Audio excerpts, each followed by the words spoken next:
मेरा नाम अर्शिया शर्मा है। मैं जम्मू की रहने वाली हाँ।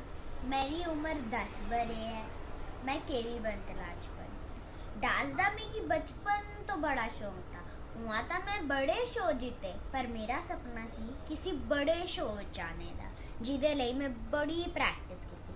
पर लॉकडाउन विच को मौका मिला दिन राती मेहनत करने का। उन दिना मैंने ते कपिल भैया ने बड़ी मेहनत की। कपिल भैया ने मैनू चंगी चाली प्रैक्टिस करवाई और तुम सब दे सपोर्ट दे नाल मैं सुपर डांसर दे विच सिलेक्ट हुई हाँ। मोटा मोटा धन्यवाद जिन्हों ने मेरे को सपोर्ट किया, और बहुत बड़ा धन्यवाद इंटरनेशनल डोगरा सोसाइटी नू जेड़े मैनू इंटरनेशनल लेवल पे प्रमोट करे करते। सबनू मेरा बड़ा बड़ा धन्यवाद, और आगे भी मुझे सपोर्ट करते।